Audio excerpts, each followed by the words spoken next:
Assalamualaikum warahmatullahi wabarakatuh. Salam sejahtera bagi kita semua. Shalom, Om Swastiastu, Namo Buddhaya, Salam Kebajikan. Selamat datang di podcast Pelatihan Dasar CPNS Kementerian Perhubungan tahun 2022, Angkatan 71, Kelompok 1, Subkelompok 2. Perkenalkan, saya Putri Medri Permatasari, selaku pembawa acara pada hari ini. Pada podcast kali ini, kami akan membahas tentang prinsip-prinsip Smart ASN. Dalam kesempatan ini, tentunya saya sudah mengundang para narasumber yang sangat spesial ya. Sebelum masuk ke materi, saya akan terlebih dahulu untuk menyapa para narasumber yang terlihat semangat nih pada malam hari ini. Halo rekan-rekan semuanya. Halo, Mbak Putri. Selamat malam, apa kabar? Alhamdulillah sehat. Nah, alhamdulillah sehat semuanya ya.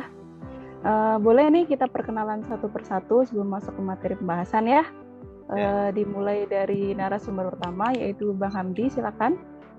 Ya, izinkan saya memperkenalkan diri. Jadi, nama saya Muhammad Hamdi Rahman, biasa dipanggil Hamdi. Asal saya dari Bekasi, Jawa Barat.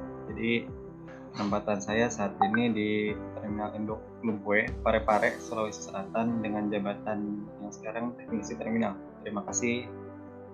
Oh ya, terima kasih Bang Hamdi. Selanjutnya narasumber yang kedua, Bang Reski, silakan Bang. Oke, izin memperkenalkan diri. Nama saya Muhammad Rizky Aprilianto, biasa dipanggil Reski. Saya berasal dari Jakarta. Penempatan sekarang saya di DPTD 20, Provinsi Sulawesi Tengah. Jabatan saya pengatur lalu lintas. Terima kasih. Ya, terima kasih. Selanjutnya untuk Bang Rizky Akbar, monggo silakan. Ya, izin untuk memperkenalkan diri. Perkenalkan, nama saya Rizky Akbar, biasa dipanggil Rizky.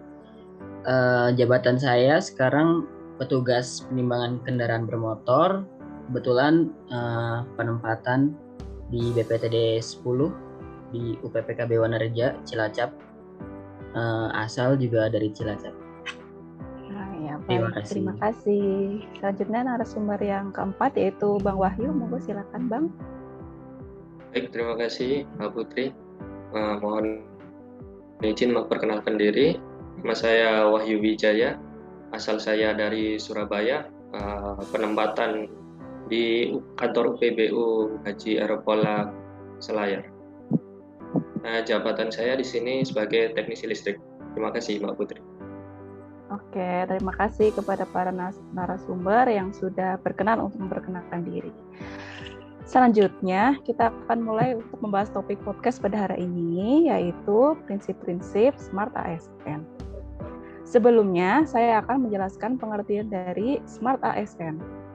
Smart ASN merupakan pegawai dengan kompetensi, kinerja, serta profesionalisme yang tinggi sehingga mampu beradaptasi dan semakin responsif terhadap perubahan dan pencapaian tujuan organisasi.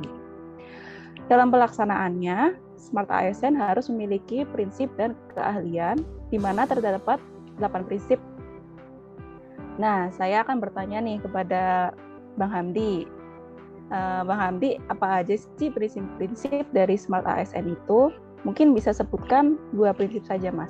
Monggo silakan.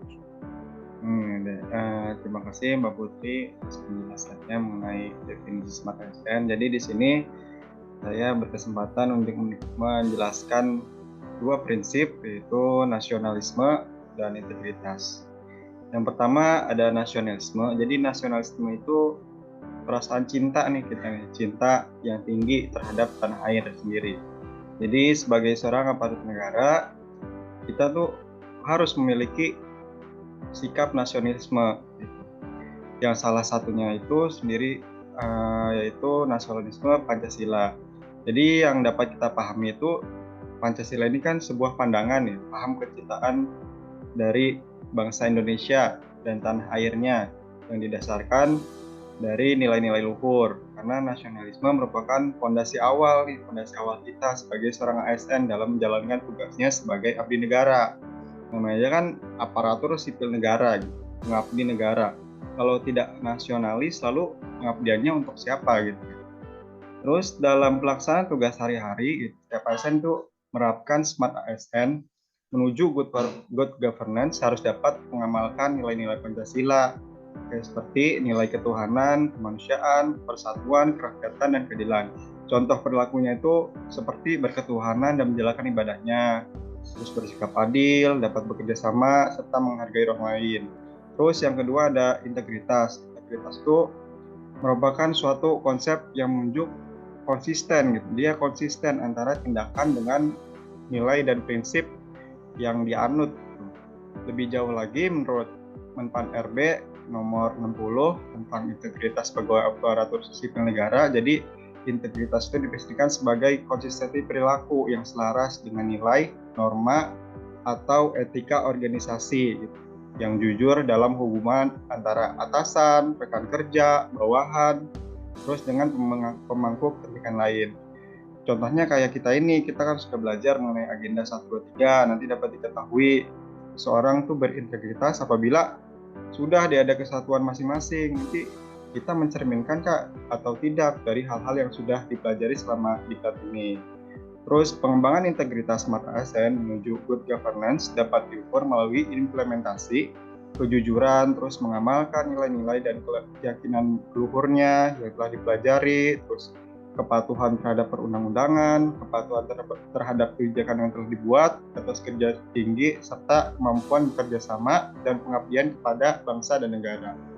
Ya, itu sih yang dua prinsip yang bisa saya jelaskan, yaitu nasionalisme dan integritas. Terima kasih Mbak Putri. Baik, terima kasih Bang Hamdi, sudah sangat jelas ya penjelasan yang diberikan. Kemudian untuk narasumber yang kedua yaitu Bang Reski, silakan Bang, 2 prinsip saja ya Bang. Oke, untuk selanjutnya itu yang ingin saya jelaskan ada 2 prinsip. Yang pertama adalah profesionalisme dan yang kedua adalah berwawasan global. Oke, pertama itu profesionalisme. Apa sih profesionalisme? Nah, profesionalis itu adalah suatu sebutan terhadap kualitas sikap para anggota profesi kepada profesinya, serta derajat pengetahuan dan keahlian yang mereka miliki untuk melakukan tugasnya mereka.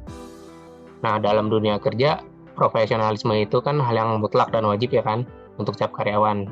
Nah, maksud dari profesionalisme itu apa sih?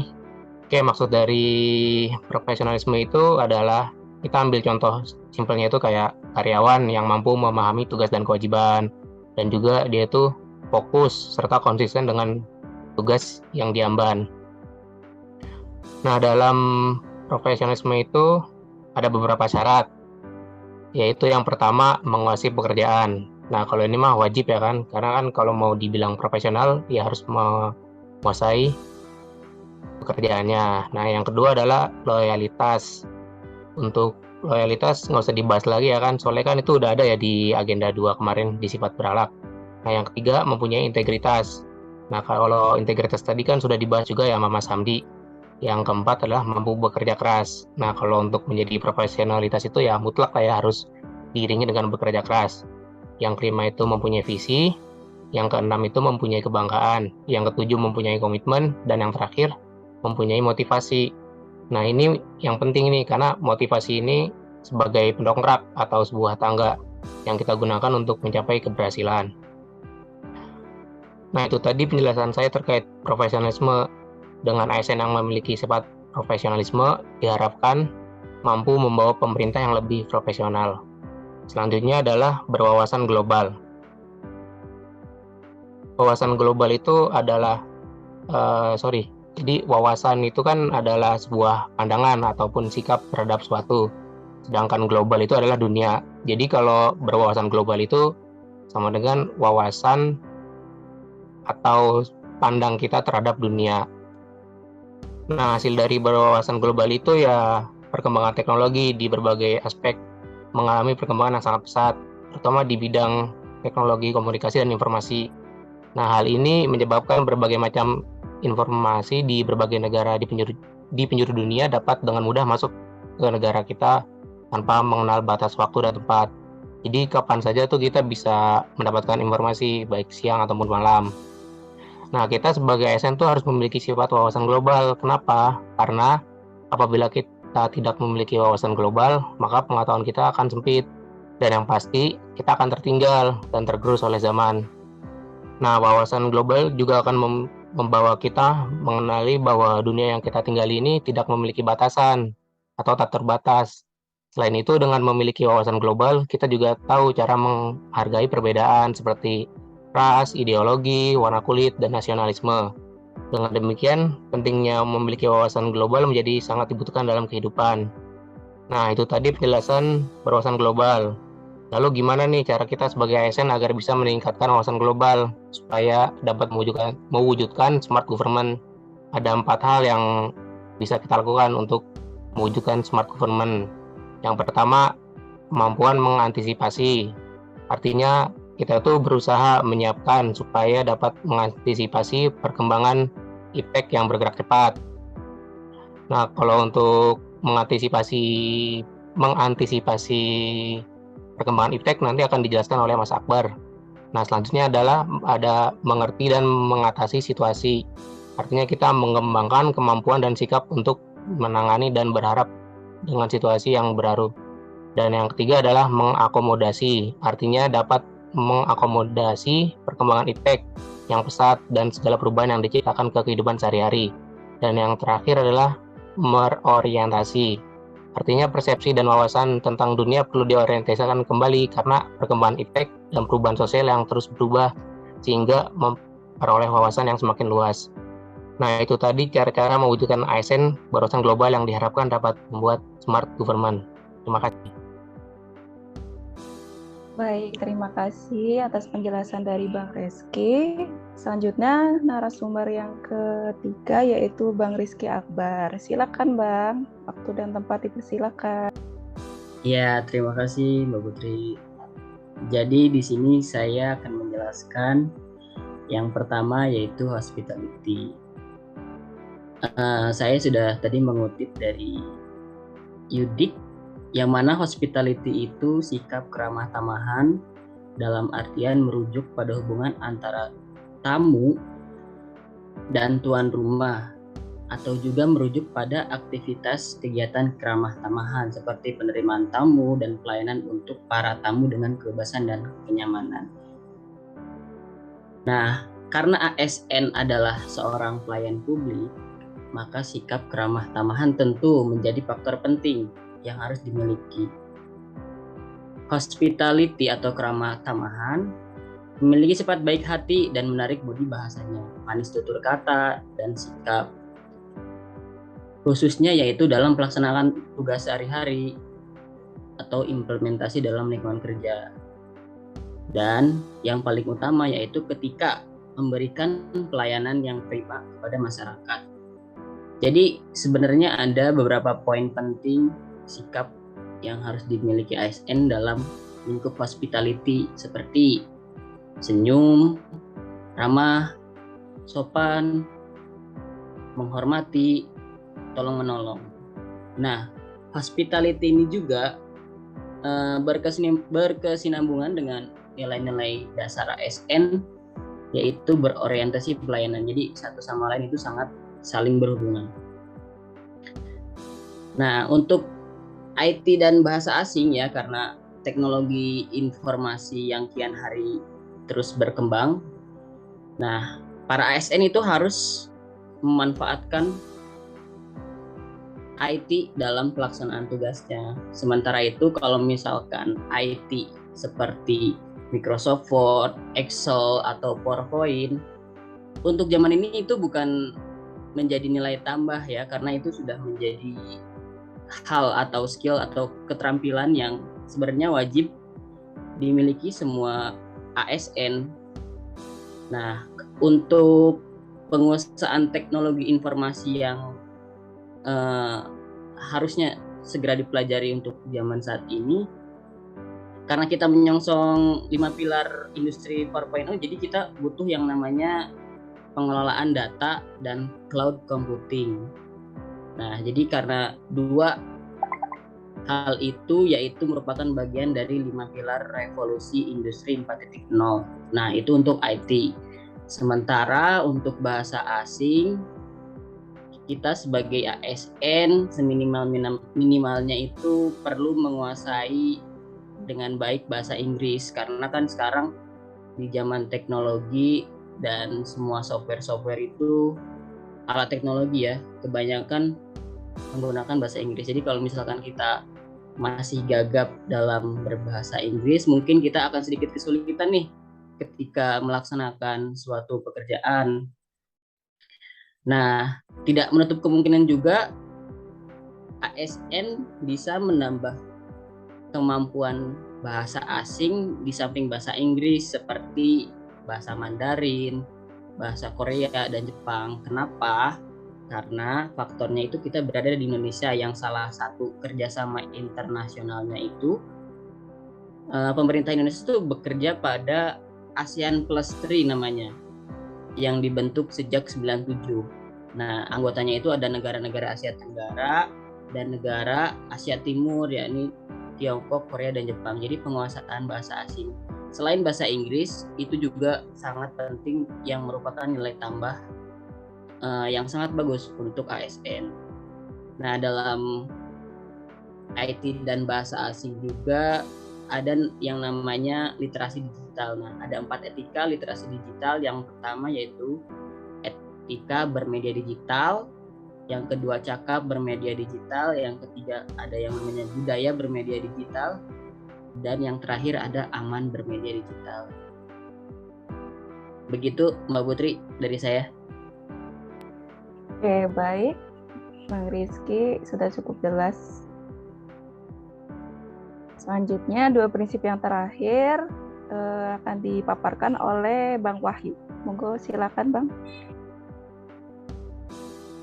Baik Mbak Putri, terima kasih atas kesempatannya. Di sini saya akan melanjutkan mengenai prinsip-prinsip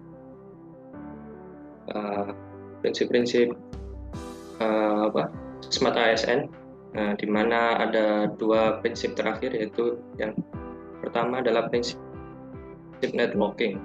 Apakah prinsip networking itu? Yaitu sebagai ASN dapat membangun dan menjalin hubungan dengan orang lain atau organisasi lain juga perlu untuk dilakukan. Mengingat sinergi dengan instansi atau orang lain akan dapat mempermudah aparat negara dalam memberikan pelayanan yang terbaik untuk masyarakat. Nah, dari pengertian tersebut, sebagai ASN dapat diberikan contoh perilaku untuk menjadi smart ASN menuju smart government, yaitu contohnya saya sebagai teknisi listrik di bandara selalu melakukan koordinasi atau kerjasama bersama rekan-rekan kerja dari unit lain seperti dari teknisi bangunan landasan untuk melakukan pengerjaan infrastruktur konektivitas transportasi udara. Gunanya untuk memberikan peningkatan pelayanan yang nyaman dan aman bagi pengguna jasa perhubungan. Nah, seperti itu. Nah, untuk prinsip terakhir yaitu entrepreneurship, atau yang bisa diartikan dalam bahasa Indonesia yaitu kewirausahaan. Nah, sebagai smart ASN, kita harus memiliki jiwa kewirausahaan, yaitu sikap antara lain keberanian, kreativitas, inovatif, pantang menyerah, serta cerdas dalam menangkap dan menciptakan peluang. Jiwa kewirausahaan juga dapat dipahami sebagai bagaimana kita berpikir tentang masa depan orang banyak, kehidupan orang banyak, serta bagaimana kita dapat mendatangkan kesejahteraan bagi masyarakat. Nah, untuk contoh perilaku yang dapat saya contohkan yaitu melakukan promosi atau memperkenalkan wisata alam dan budaya di daerah tempat kerja kita melalui sosial media. Gunanya untuk menarik minat para wisatawan untuk berkunjung dan mengetahui lebih dalam, sehingga terciptalah peluang mata pencarian baru bagi masyarakat sekitar untuk membangun UMKM atau melakukan kreativitas seperti cindera mata untuk diperjualbelikan. Dan di sisi lain, tingkat pengguna jasa perhubungan juga semakin meningkat. Seperti itu yang dapat saya bisa sampaikan, Mbak Putri. Baik, terima kasih atas jawaban yang telah diberikan. Semoga kita semua dapat selalu menerapkan prinsip-prinsip tersebut dan menjadi acuan dalam bekerja, sehingga kita bisa mewujudkan Smart ASN menuju Smart Governance. Pada akhirnya, kita harus berpamitan dahulu. Terima kasih kepada para narasumber yang sudah hadir dan memberikan materi dengan jelas. Mohon maaf apabila saya dalam bertutur kata ada kesalahan. Wassalamualaikum warahmatullahi wabarakatuh. Salam sejahtera bagi kita semua. Shalom, Om Swastiastu, Namo Buddhaya, salam kebajikan.